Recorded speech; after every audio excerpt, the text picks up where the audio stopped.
dark circles, it's kind of like holding tears. So it just means that there's, you're holding on to sadness in your life. Now, you have to also remember sadness on the scale of emotions, anger being the hottest, biggest emotion. And you have sadness on the far end, which is the softest, most gentle form of emotion. It's the emotion where you want to actually become intimate with yourself. You're learning how to be intimate with yourself, and you're learning how to be intimate with others.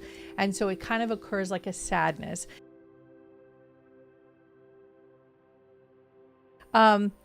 So Ella's question is, and I need the glasses. I have dark blue red circles under my eyes, and I know it's something deeper. I would be very grateful to know what to focus on. Thank you very much. Well, it's an interesting question and interesting way you posed it.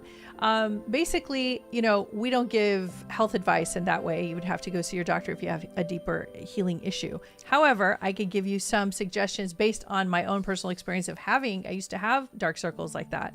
And I have done a lot of work on myself over the decades to figure out what the purpose was for that. Right off the bat, I'm going to tell you it's sadness. I just know that for a fact because I've done a lot of work in this area. If you have bags under your eyes or sadness, dark circles, it's kind of like holding tears. So it just means that there's, you're holding on to sadness in your life. Now, you have to also remember sadness on the scale of emotions, anger being the hottest, biggest emotion. And you have sadness on the far end, which is the softest, most gentle form of emotion. It's the emotion where you want to actually become intimate with yourself. You're learning how to be intimate with yourself, and you're learning how to be intimate with others. And so it kind of occurs like a sadness. And in that sadness, and you have no idea why you're sad, sometimes it will manifest in your face, and it'll show up as sometimes people get little tear duct, little bubbles under their skin. They'll get different variations. Where the bubble actually starts to look like a tear. It's like tears. Like a frozen tear. It's so amazing. Wow. And so there are cosmetic and things you can do to take care of it, Sure. and medi-spas and all kinds of stuff to help you. But it's good that you asked that question the way you asked it, because you want to get to the source of it, because it's something deeper. Also, always remember, take your iron if you're anemic, because it can show up that way. Mm-hmm. And also some people have very thin skin under their eyes, and you can just see the blood vessels under there. So you'd have to go to a med spa and see if there's something you can do about that, cosmetic. But yeah, it's definitely look into sadness, because that's where I found all my information. Yeah. And the body is that feedback loop. Yeah.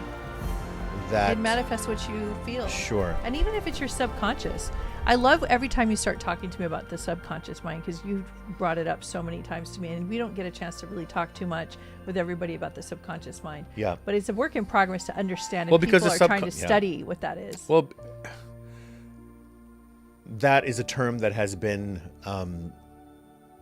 Western philosophy of psychiatry and all that has brought that term subconscious. And, it can be helpful, but sometimes we get burdened by terms, burdened by titles, burdened by diagnoses of you are this, right?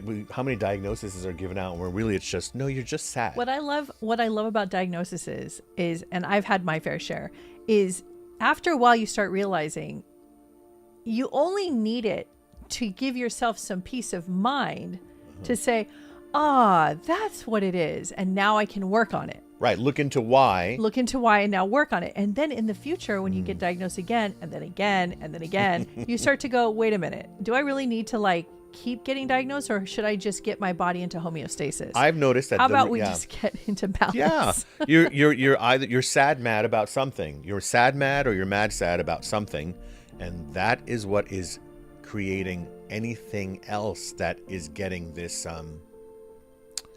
this title, stuck to it. And then you get stuck to it. Well, I do that because I'm this. And then you use the title of what they told you that you are. Mm-hmm. No, you doing that because you haven't processed the anger or the sadness. I challenge anyone to debate me on that one. I will always bring it down to it's either sadness or you're angry or both together. That has then created this thing that people are calling, oh, you have this.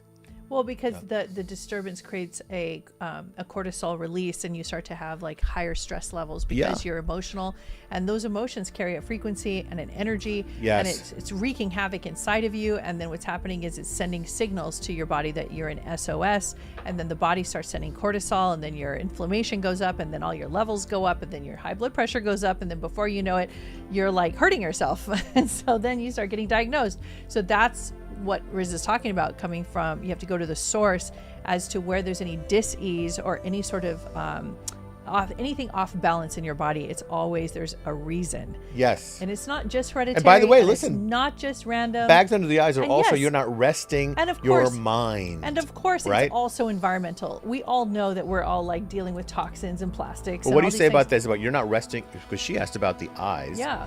Another sign of that under your eyes is you're not really truly resting. But now, this could be it's inner mind resting. That's right. We're not talking about just physical napping. It's giving yourself that like care.